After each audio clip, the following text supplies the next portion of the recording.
శ్రీ గురుభ్యో నమ. సదాశివసమారంభాం శంకరాచార్య మధ్యమాం అస్మదాచార్య పర్యంతాం వందే గురు పరంపరాం.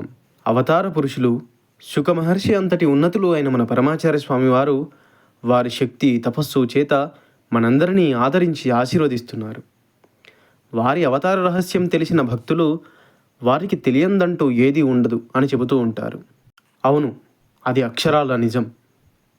కేవలం జ్ఞాపకశక్తి కాకుండా ఇంకేదో మానవాతీత శక్తి స్వామివారి వద్ద ఉందని ఎన్నో సంఘటనల ద్వారా ఉదహరించవచ్చు. అటువంటి ఒక భక్తుని సంఘటనే ఇది. ఈ భక్తుడు గోదావరి జిల్లావాసి అయిన శ్రీ బిబాద్రి కృష్ణమూర్తి శాస్త్రి గారి కుమారుడు. 1938లో 3 సంవత్సరాల వయస్సప్పుడు పరమాచార్య స్వామి వారి దర్శనం చేసుకున్నాడు. 3 ఏళ్ల చిరుప్రాయం కనుక అతని స్వగ్రామమైన బోదకట్టపల్లికి మహాస్వామివారు విజయం చేసిన సంగతి వారి నాన్నగారు చెప్పిన తర్వాతనే తెలిసి ఉంటుంది.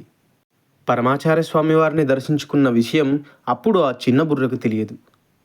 3 రోజుల పాటు మహాస్వామివారు వారి ఇంటిలో మకాం చేశారు. అది జరిగి ఇప్పటికి 45 ఏళ్ళు గడిచాయి. ఇప్పుడు అతని వయస్సు 48 సంవత్సరాలు.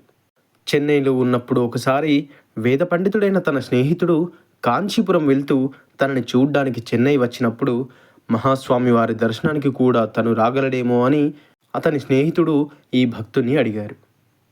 ఆయన వెంటనే అంగీకారం తెలిపి ఇద్దరూ కలిసి బయలుదేరారు. వారు కాంచీపురం చేరేటప్పటికీ సాయంత్రం 4 గంటల సమయమైంది. మహాస్వామి వారి దర్శనం కోసం దాదాపు 100 మంది వేచి ఉన్నారు. వీళ్ళిద్దరూ వెళ్ళి ఒక మూలన నిల్చున్నారు. వచ్చిన భక్తులందరూ స్వామివారి దర్శనం చేసుకోవడాని కోసం వెదురు తడికలతో ఒక గది లాంటిది ఏర్పాటు చేశారు. మహాస్వామివారు అందులో వచ్చి కూర్చున్న వెంటనే మొత్తం భక్తులందరినీ కలియ చూశారు. ఎవరినో లోపలికి రమ్మన్నట్టుగా మహాస్వామివారు సైగ చేస్తున్నారని అనిపించింది. అది తనను కాదనుకుని మహాస్వామివారు వేరే ఎవరినో పిలుస్తున్నారని ఆ వ్యక్తి ఎవరో అని అటు ఇటు చూడ్డం మొదలుపెట్టాడు. కానీ మహాస్వామివారు ఇతడినే చూపిస్తూ ఉండడంతో పక్కన ఉన్న భక్తులు పెరియవ మిమ్మల్ని పిలుస్తున్నారు అని చెప్పారు. వెంటనే ఈ భక్తుడు లోపలికి వెళ్ళాడు. స్వామివారు చిన్నగా తమిళంలో మాట్లాడారు. ఇతనికి తమిళం రానందున ఏమీ అర్థం కాకపోవడంతో వెంటనే పక్కనే ఉన్న సేవకులొకరు స్వామివారు చెప్పిన విషయాన్ని ఇతనికి వివరించి చెప్పారు. నువ్వు నాకు తెలుసు, నిన్ను ముందెప్పుడో చూశాను, ఎవరు నువ్వు అని పరమాచార్య స్వామివారు అడుగ్గానే ఇతనికి ఆశ్చర్యం అయోమయం రెండూ కలిగాయి. మహాస్వామి వారికి ఏమని సమాధానం చెప్పాలో కూడా ఇతనికి అర్థం కాలేదు. 1933 తర్వాత ఇప్పటిదాకా ఇతను మహాస్వామి వారిని మళ్ళీ దర్శించుకోనేలేదు కనుక ఏమని చెప్పాలా అని ఆలోచిస్తూ ఉన్నాడు.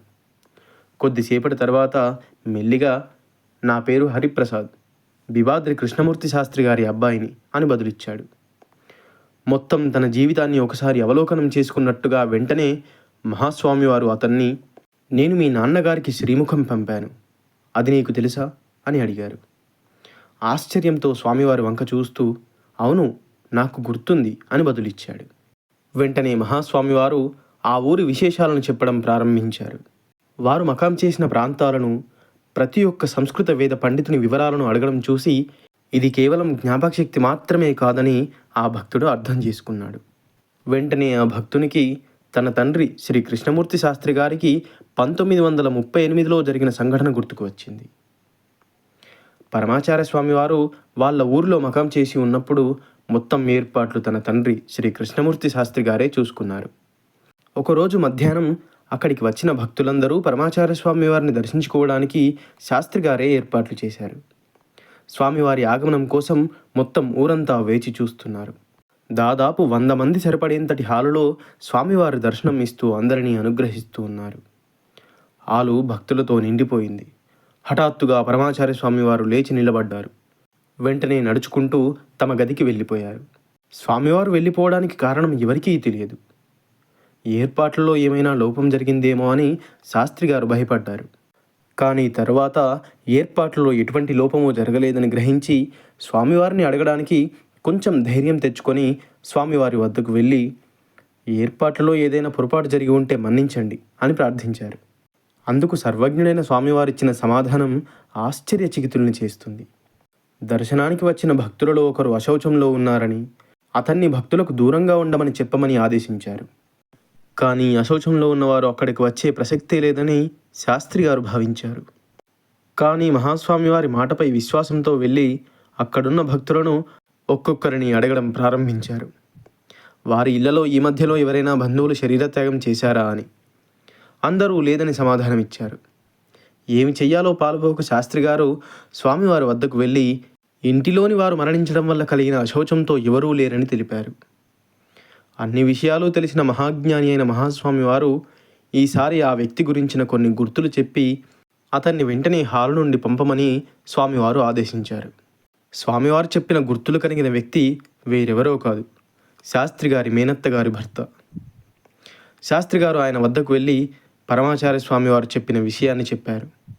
హాలు చివర్లో నిలుచున్నా కూడా ఆయన మహాస్వామివారిని ఎందుకు అలా ఆదేశించారో అర్థం కాక స్వామివారి ఆజ్ఞను అనుసరించి హాలు నుండి బయటకు వచ్చి ఇంటికి వెళ్ళిపోయారు.